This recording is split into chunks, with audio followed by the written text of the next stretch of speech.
You're listening to English with Monty, the podcast about the English language. Today we're talking all about London, the home of Monty.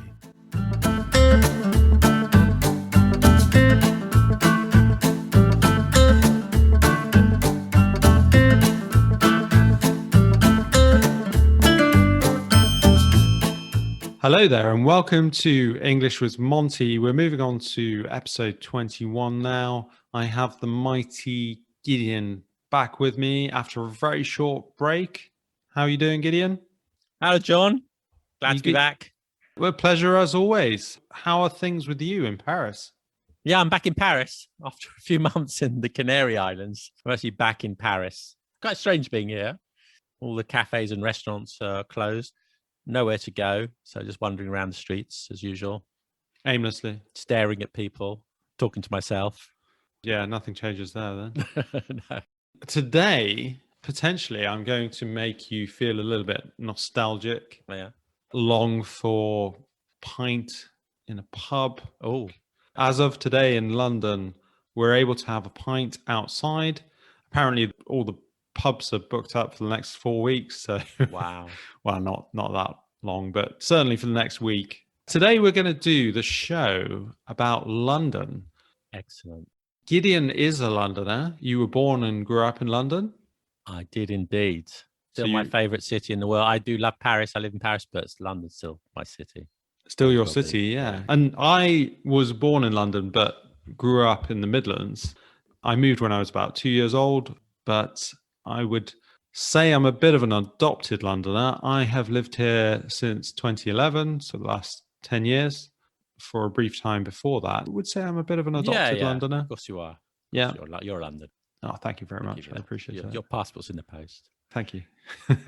I thought we'd talk about a few different things to highlight the things that are very lovely about London. Maybe talk about other things that are not so great, but just to give people an insight of what London's like. And especially if they've never visited London before, or if they have visited and maybe would like to come again, we can give them a few pointers about things. Yeah, indeed. I thought I'd start off with the idea of some really lovely things about London. So one thing that I really like about London is the fact that you can go to the likes of the National Gallery and the British Museum and it's free. It is free. People complain that London is an expensive place, but there's so many things that you can do for free. Parks are free. You might talk about that later. And the galleries, the museums, most of the big collections are free, aren't they? They are, yeah. I think that's great, isn't it? Because I think it really encourages people to go along and sample a bit of culture. I think it's particularly wonderful. Well, I used to work near the British Museum, and a wonderful thing is that I could go out at lunchtime and just pop in for 10 minutes, just see one thing, and just come out again. And if you're going to pay £15, you wouldn't do that. It's great, yeah. Opens up culture to everybody. I guess that's why you're so cultured, is that right? Can I bring up a couple of points, though, which I find interesting, is that I think one of the reasons the British Museum is free is because a lot of the stuff, how should I put it, was stolen. The Elgin marbles, which some would say, many would say should be in Athens. They are in the British Museum. They're not sending them back. Maybe they should, but they're not at the moment. Kind of reached a compromise. Well, okay, we're not going to charge you to see the art that we've stolen from you. If we stole it from you, you have to pay to see it. So, which is the case in the Louvre. A lot of stolen stuff in France as well. You have to pay to see your art that they stole from you, your artifacts. It seems like a step too far, doesn't it? Yeah, so I think that's kind of where they're coming from to some extent. Okay, so it's open to everybody. We're not going to charge you. It's all free. It is a wonderful thing, though, regardless of politics of it. It is lovely, isn't it? And I suppose you've got things like the Tate Modern. Tate Britain, yeah. Yeah, and Tate Britain. And obviously, they didn't really steal anything from those, did they? So if you want to see... No, that's a good point. That's a good point. Modern art. The Tate Modern is very interesting in terms of its building, isn't it? I think it used to be a power station, did it? Yeah. Architecturally, it's impressive, isn't it? Because I think it's an Art Deco time. on the south side of the river. I think that's a lovely That's little wonderful. place. There are very nice views, aren't they, from Tate Modern? There's a little cafe balcony area, and you have a lovely view of the Millennium Bridge, would it be? And then St. Paul's in the background. Wonderful, wonderful. There's the National Gallery, National Portrait Gallery, Tate Britain, and then there are others like smaller galleries which are free as well, like the Wallace Collection. Mm. It's great. You could really spend a lot of time in London enjoying the free museums and free art galleries. There's so much going on, isn't there? Can I just say one thing which is strange? In Paris, the churches or the cathedrals are free, but you have to pay for the museums. The Louvre, you have to pay, etc. But in Britain, or in London certainly, it's the reverse.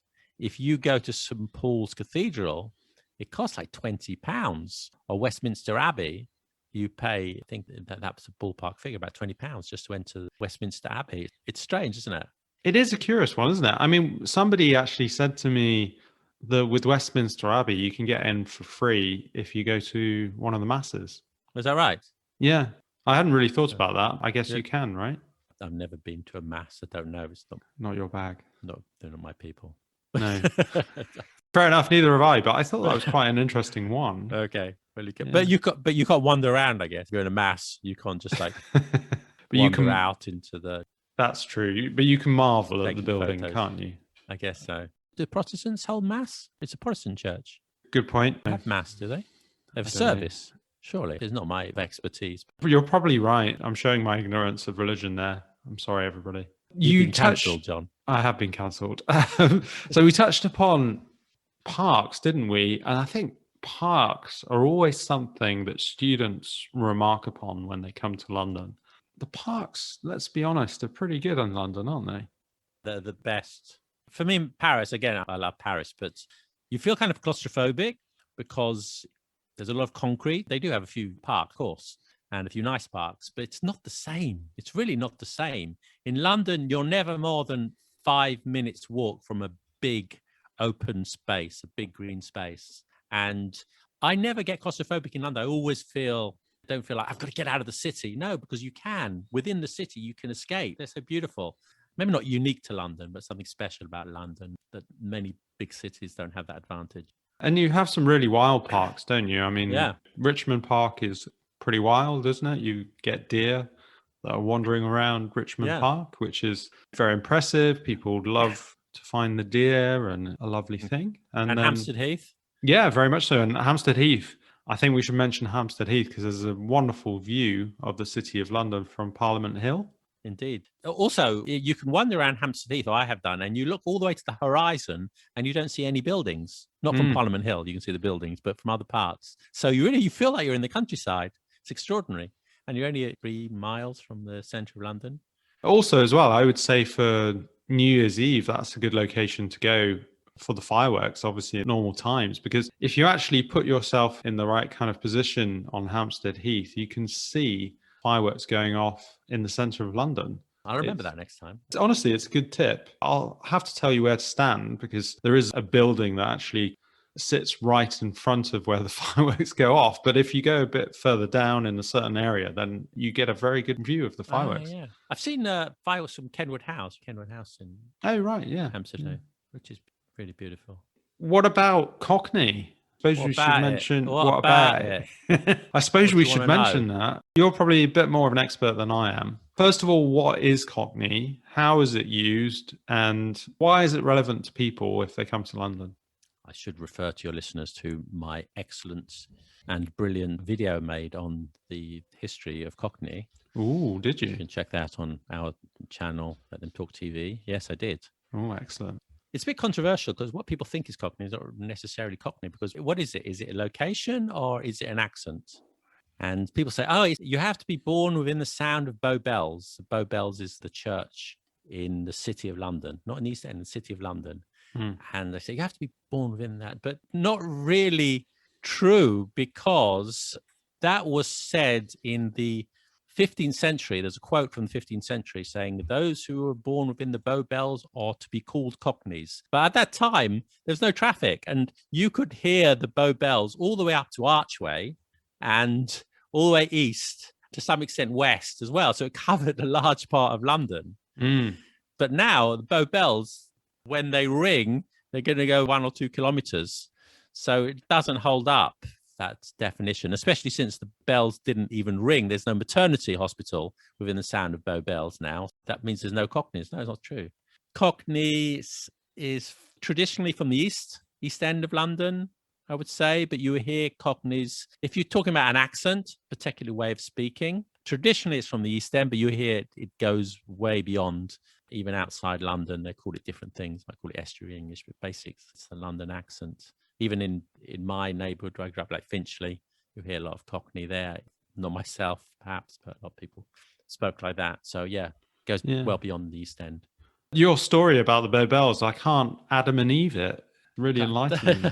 Do you want to know about the sound of Cockney and the Cockney rhyming slang? We also have a video about that one as well. Wow. I could define it briefly. Go ahead. There's kind of like 3 parts to it.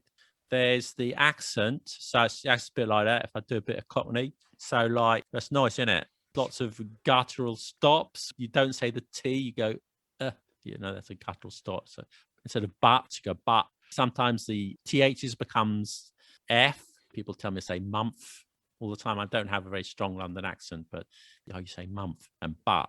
So there are a few indications, and the I becomes oi. Could do nice. Very nice, my son. That's one part of it. And then you have some expressions, Cockney expressions. Like leave it at. Please stop that. No, you don't say please stop that. You say leave it at. Instead of saying my friend, you say mate. Are you okay, my friend? Right, mate. That's the second one. Then the third part is the Cockney rhyming slang. Do you know how that works, John? I do, yeah. So the phrase that I used, Adam and Eve, actually means believe. Yeah. Because you're creating a rhyme on the second word, aren't you? Adam and Eve, believe. Yeah, exactly. So you have 2 parts of it. You have a phrase that goes together, and then the word that you want rhymes with the second word. I'll give you an example in a second. The phrase itself has nothing to do with what you're talking about. So, for example, if I say, John, where's my dog? What dog? Your dog and bone? Yeah. Phone. Exactly. Yes. Dog has nothing to do with phones. But if you take the phrase dog and bone, there's a rhyme with bone, and the closest rhyme is phone. You don't say the second word. You just say the first word. Where's my dog? Where's my dog and bone? Where's my phone? Yeah. And you've got a nice Barnet. Yes, because Barnet Fair, there used to be a fair up at Barnet, and Barnet Fair means, what do you think it means, listeners? I went to the barber, and now I've got a nice new Barnet. Barnet Fair hair. Ooh, yeah, it's a nice one, isn't it? Yeah, there's a lot like that, isn't there? They used like jokingly as well. A few also in everyday conversation would use. Sometimes you'd use it for humorous effect. I think an everyday one would be something like butchers. I think everyone, even not from London, people would say that you're going to have a butchers, which means to have a butcher's to have a look. Yeah. So it comes from? I don't know, actually. Butcher's hook.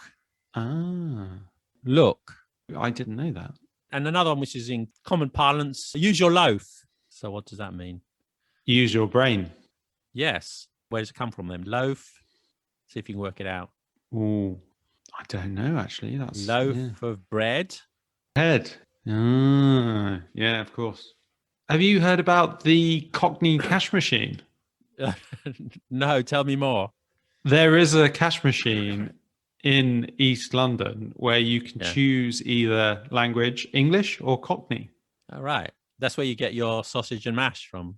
Exactly. You get your sausage and mash, which means the cash. You can have your sausage and mash with no receipt, sausage and mash with receipt if you like. I don't know how to say receipt in Cockney though. I don't think it exists, does it? But, or you can change your Huckleberry Finn. PIN number.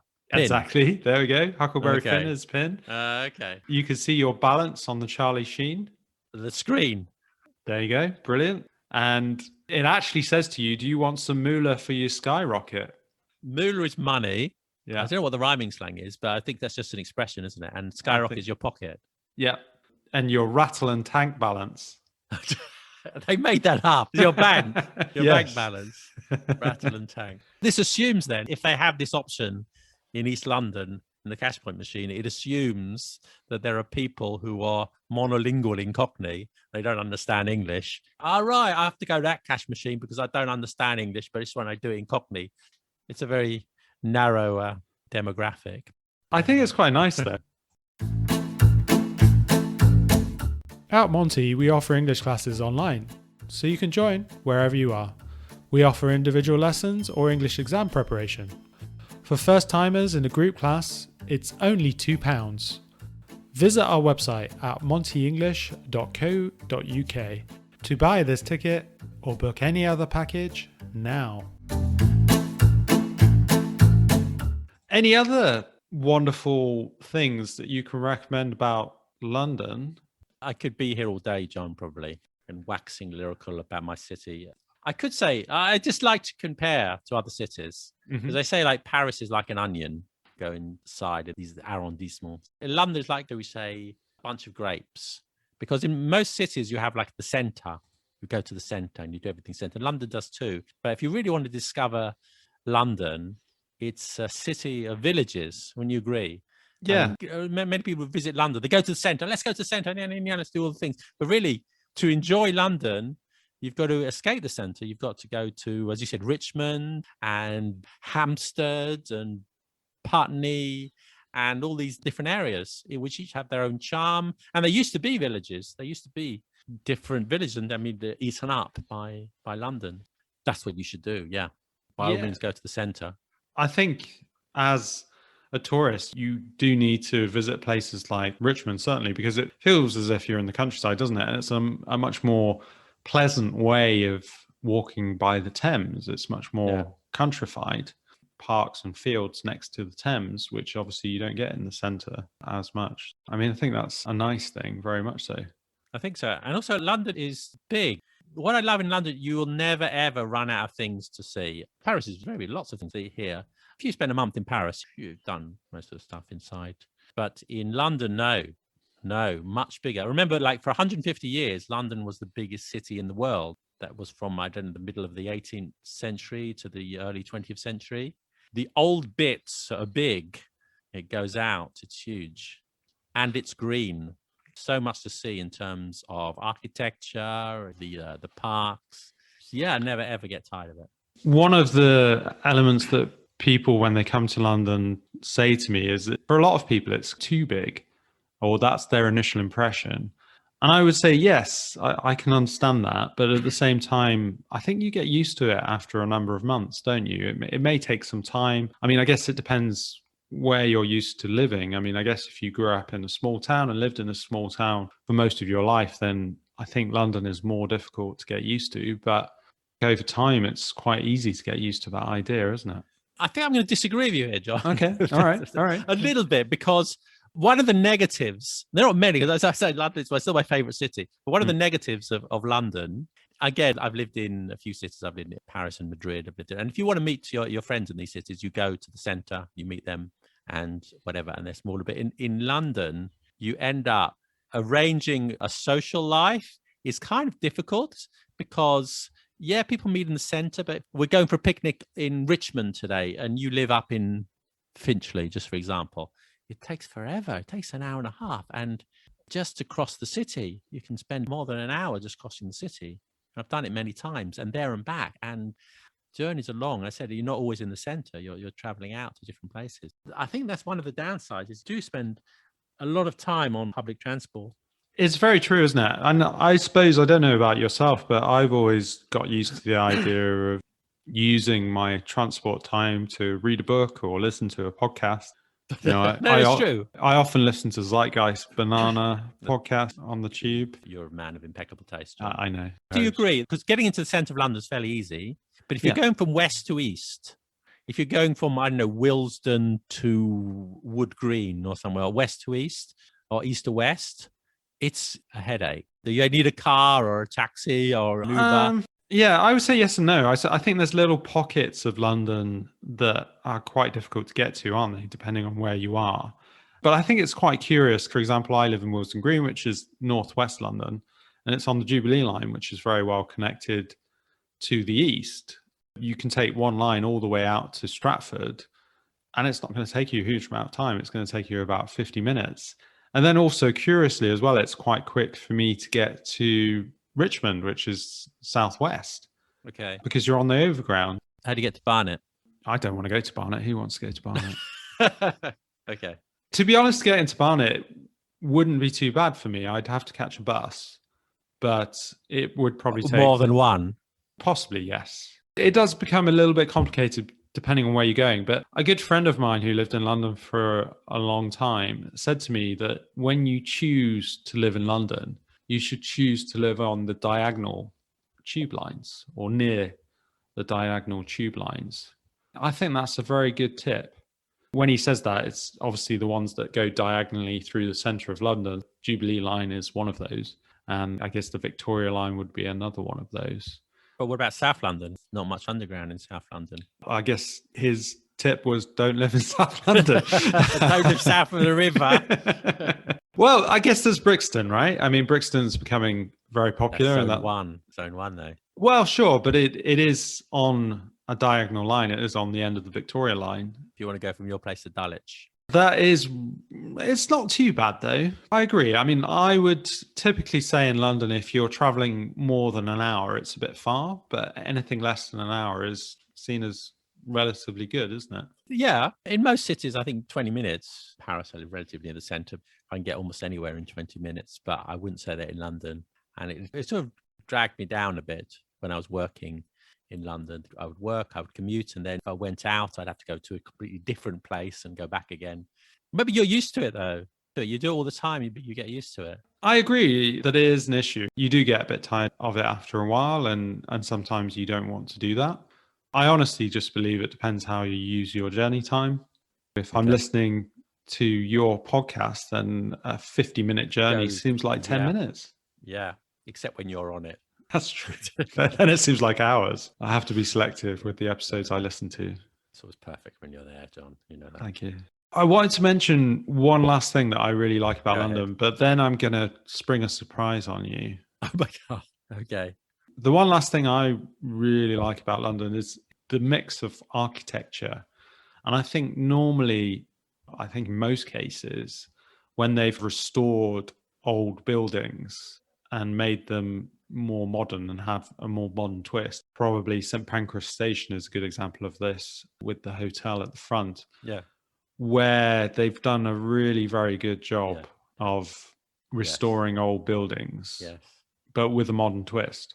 I think that's nice, isn't it? And I guess Battersea Power Station is quite an iconic building, and that's almost finished now. It's not too far away from being finished. I haven't been there for a few years. I went there for a nice bike ride with a couple of friends, and we visited there the other weekend, and it's looking impressive. I must go. It's looking interesting. After the plague.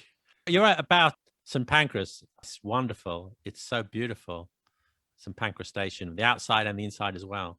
I do recommend if you're in London, you just go to St Pancras, because people tend to avoid stations, but there are a few in the world which is just wow. I think Grand Central Station, New York, I remember that one. That's wonderful. And St Pancras, extraordinary. It's very much Victorian architecture, I guess, isn't it? And it's a neo-Gothic architecture. And actually, personally, from an architecture point of view, I think like King's Cross, it's much simpler architecture, but actually it's really beautiful. And also what they've done in King's Cross inside as well. What you get in St Pancras. So I do like the outside. It's extraordinary outside. I like them both. You see the contrast, because they're next to each other. So they can see the contrast of St Pancras and Euston Station. But the inside of St Pancras is really extraordinary. You have this glass arch with iron frame. I love it every time I come from Paris on the Eurostar. And then also there's the area that has been developed behind King's Cross, which historically would have been a dodgy area, wouldn't it? Kind of with prostitutes and rave parties and crazy stuff like that. That's all been developed. A lot of the old buildings there used to be, you've got Granary Square, presumably that used to have flour in it and things like that, did it? Something like that. But anyway, it was all connected with, grain, sorry. And it was all connected with the idea of transporting things from the stations, wasn't it, historically? And they've redeveloped that area very nicely. And I think if you are coming to London, if, say, for example, you're coming on Eurostar, from Paris, I think even if you did a day trip, sometimes you can get a nice cheap ticket, come for a day. You could just spend the day around King's Cross and probably have a really lovely time. It's really interesting. As you said, when I was younger, even maybe it was 20 years ago, that area, as you say, was drugs, prostitution. You just wouldn't go. You want to hang out in King's Cross? Are you mad? What's wrong with you? Well, unless you want something special. It's just totally transformed. And it's the headquarters of Google, I think, in the UK. And it's just become really interesting part of town. It's near the canal. So you have this mix of modern architecture and old architecture. It's beautiful. Yeah. I never would have thought a few years ago, let's go to King's Cross. I was like, what's wrong with you? Are you mad? That's also something that's really lovely about London, isn't it? It's a very dynamic city. It's always changing. Not everything's wonderful. I mean, I suppose it depends on your taste, really. But when I went round the Battersea power station area, I did notice that a lot of the buildings quite high rise, seemed a little bit like Singapore in places, which I think from my point of view, I didn't really enjoy that. It seemed a bit anonymous. Yeah, there's a lot of, sort of post-war architecture, which is less interesting, shall we say. But even then, they got rid of a lot of them, like Paternoster Square next to St. Paul's in the 80s. That was quite a dire tower block there. Okay. But now, again, it's a nice place to roam around, Paul's Cathedral. They're always very focused on making nice public spaces, aren't they? Which I think is another feature. I mean, at the moment, they're building the new sewer system in London with the view to making the Thames clean. I think it opens 2023 in a couple of years' time. Oh, right. What's happening now then? What's happening to all the sewer? It is acute now. Well, quite a lot of sewage does go into the river. Typically, when it's overflowing, it's never going to swim at embankments anymore. Did you before? But I would never recommend swimming in the Thames River. But hopefully in a couple of years, it's going to be cleaned up and look much nicer than it does now. What they're doing is different sections where they've drilled down to make the big tunnel is they're creating new public spaces where they've done that on the side of the river, areas mostly connected to the river, which I think is really nice. And I think will be really nice when they're open. Can I just say one thing, a childhood memory? Go on. Because you know that the Thames is a tidal river. And it has beaches. It's strange. It does. It does have beaches, doesn't it? It does, and when I go down there, and you can always find, because it's so old, you can always find interesting things on the beach. And I think a lot of like metal detect, people went down with metal detectors. I also went down. In fact, I've still got, I think somewhere, some old clay pipes and like a key from, I don't know, a few hundred years old, this like big chunky key that I just found as I'm wandering around the beach, just getting washed up on the sands. I remember that, yeah. A few old coins. And not a place for sunbathing, is it? Well, the view is beautiful, but maybe not so clean. Well, hopefully in the future that'll be okay. Yeah, I know you told me about all the sewage going in there. That's another good reason to look at the Thames more upriver in Richmond, really, because then the rivers are much cleaner. What I'm going to do now, I think this is going to be a bumper episode. It's going to be quite a long episode, but I think that's fine. Monty is based in London. We need to tell the listeners about what's going on in London. So I'm going to test you with a few questions, Gideon. Oh. So you ready? Yeah, I'm ready. Okay. Name the home counties bordering London. Okay. Does it include Middlesex? It doesn't, no. It includes 6. That will help you. I would say Essex. Yeah. Surrey. Yeah. Sussex? Ooh, no. Not Sussex. Not Sussex. Hampshire. No, not Hampshire. Sorry, Hertfordshire. I meant to say Hertfordshire. Sorry. Okay, Hertfordshire. Yes. Hertfordshire. Going west. Berkshire. Yes. How many have I got? You got 4, haven't you? You should get the one that's southeast of Kent. Good. And one that sounds similar to the Palace. Buckinghamshire. There you go. That was less than impressive, but not too bad. I got there in the end. Got there in the end. Which country donates the Trafalgar Square Christmas tree each year as a thanks for British efforts in the Second World War? I think it's Norway. That is correct. The giant Christmas tree in Trafalgar Square is from Norway. They have a lot of pine trees up in... They do. It's a nice present. Yeah. It's a lovely tree. Yeah. As we were talking about Cockneys, we're going to talk about the Cray twins. So can you name the 2 famous Cray twins? Oh, Ronnie Cray Yeah. And can't remember the other. Reginald, so Reggie, Ronnie and Reggie. Okay, Reggie and Ronnie. Okay, yeah. And why were the Cray twins famous? They were gangsters, but they also used to hang out with lots of celebrities, I think, at the time in the 60s. They were sort of celebrity gangsters. They were, weren't they? Yeah. Not very nice people. No. I think there's a good film about it, isn't there? Which is worth watching. Probably just called The Craze or something like that. It is a good film. I haven't seen the film. I know there's a pub in East London, the Beggar's Banquet, where I think one of their murders took place. And you can go to the pub, can't you? I think it's still there. Hopefully not get murdered. Let's hope sit not. outside, though, these days. Yes, indeed. In which London park will you find a private pet cemetery? I do not know. Regent's Park? No, it's Hyde Park, apparently. Is that right? Okay. Yeah. I didn't know that. I think this is an interesting one. I think you should know this, and I'll be shocked if you don't. You've got Big Ben. Yeah. And what is Big Ben exactly? I do know the answer to this one. Big Ben is the bell. Yes, correct. Bell. It's not the tower, is it? What's the name of the tower? I think it has two names. I think it's called the Tower of Westminster, Ooh. or it's called the Elizabeth Tower or something like that. I mean, I've not heard the Tower of Westminster, but I've definitely heard the Elizabeth Tower. Yeah, don't think very much. People just say Big Ben. This is very true, yes. It's not officially correct, is it? You know, any Londoner would call it Big Ben anyway, wouldn't they? It's very unusual for it to be called the Elizabeth Tower. Can I correct one other mistake about London people make? Yeah, sure. London Bridge. Ooh, It's not Tower Bridge. This is true, yeah. That one with the turrets that rises, that lets the boats through, that's Tower Bridge. The next question is, following on from that, where is the original London Bridge? I know this one. It's in Arizona. Uh-huh. Got the name of the town. Lake Havasu City. I've just looked that up.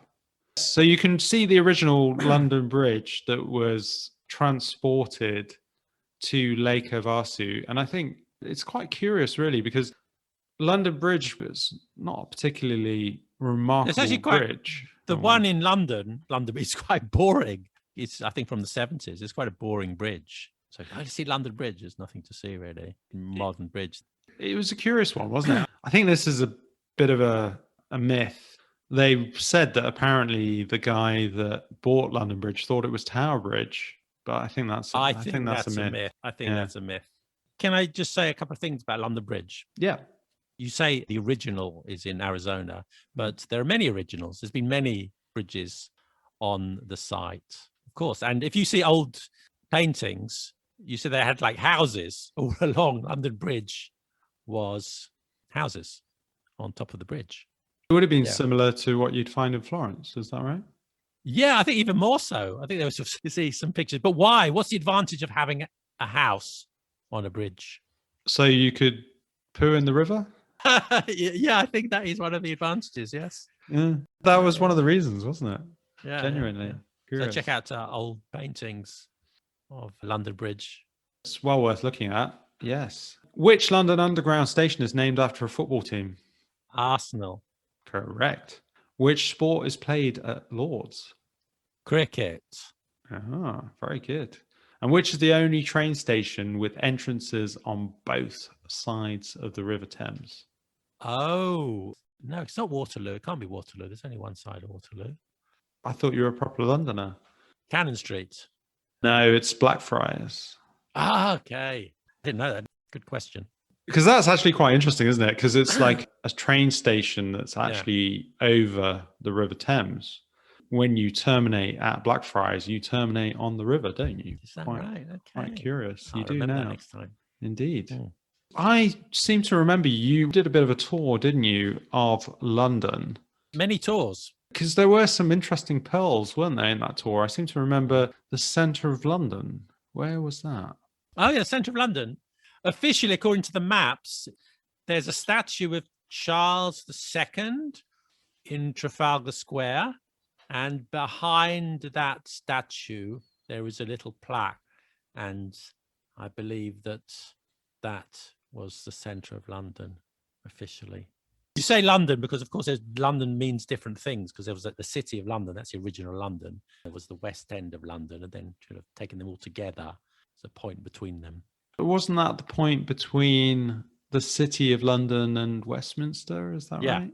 That's It's right. You're right. You know better than me. Yes. It's the exact middle point between those two. It's rather unremarkable, isn't it? It's not really seen as a tourist attraction. No. There are lots of things around Trafalgar Square, not just Trafalgar Square, to see. Actually, on the square, it's got the smallest police station in the country. I think you can only fit one person inside. And if you look near the benches, you've got the official measurements. I think of like a yard and an inch and all these imperial measurements that you can check out if you've got the right length of things. Maybe I'll just give you one or two final questions. Go ahead. What was the monument built to commemorate? The Great Fire of London? Yeah. It's called Monument. It is called Monument, isn't it? Called Monument, and it's 365 steps. It's in the City of London. Mm-hmm. And if you go to the top, you get a certificate that you've walked all the way to the top. Wow. It's a good view. I don't think I've ever been up there. It used to be a fantastic view, but now there are many more skyscrapers. When I was a nipper, you could see everything. Now it's still an interesting view, but you see less because there are skyscrapers hinder the view. Okay. A few quick fire questions about the Great Fire of London. When was the Great Fire of London? It was 1666. Correct. You want to know where it started? Yeah, tell me that. Pudding Lane. Yeah, that's correct. Apparently, what they did is they were thinking of rebuilding. Obviously, a lot of London was destroyed, wasn't it? And you do see a lot of buildings that only date back to 1666 because of the Great Fire. Yes. Which is quite interesting. Also, the other interesting thing is, I don't know if you've heard about this, but apparently after it happened, they were talking about making London very similar to Paris in terms of its organization and rebuilding it, but they didn't. And do you know why they didn't? Hold on, Paris was remodeled in the 19th century. Wouldn't that be a lot of time before? Oh, yeah, good point. Maybe I'm making it up then. Maybe they weren't modeling it on Paris, but they were certainly wanting to make it with wide boulevards and make it similar to how they didn't. Paris is today. But no, it didn't happen. Don't know why. Apparently it didn't happen because they took so long deciding what to do about it that everybody just built what was there before or whatever they wanted to build. So then they couldn't do their grand plan.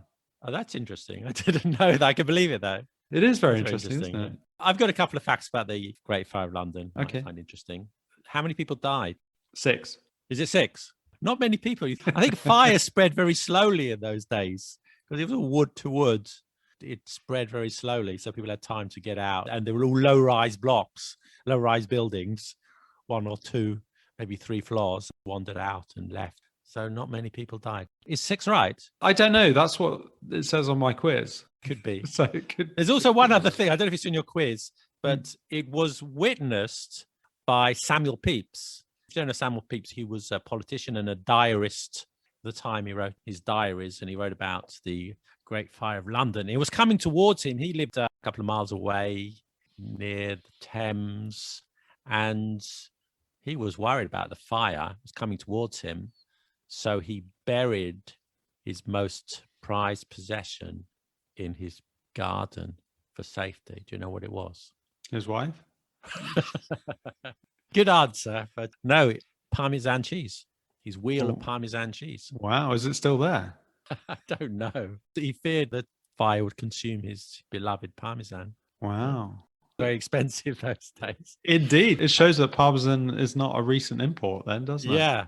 Which is also curious. I mean, I think we've covered quite a few things. The moral of the story is come and visit London because it's an amazing place.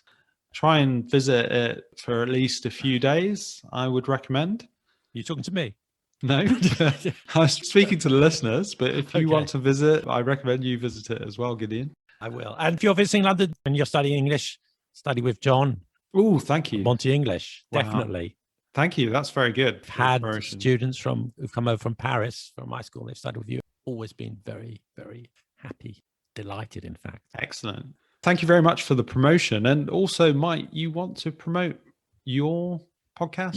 Yeah, two things briefly. Firstly, our podcast, Zeitgeist Banana, where you can hear more of the lovely Jon if you haven't had enough of him. And also our YouTube channel, Let Them Talk TV. If you want to improve your grammar, vocabulary, pronunciation, check it out on YouTube. And we have 2 videos about the Cockney as well. It's definitely worth looking at those, isn't it? I don't think I've seen that. Thanks for listening, everybody, and thanks for your wonderful insights into London, Gideon. It's a pleasure to have you back. You've been listening to English with Monty. If you enjoyed this podcast, then please leave me a donation online via our website. Monty is a small independent company and I do all the editing myself. I would suggest £2.50 to buy me a coffee or £5 for a beer. montyenglish.co.uk. Then just click on the podcast button at the top. You can donate here. Thank you. I appreciate it.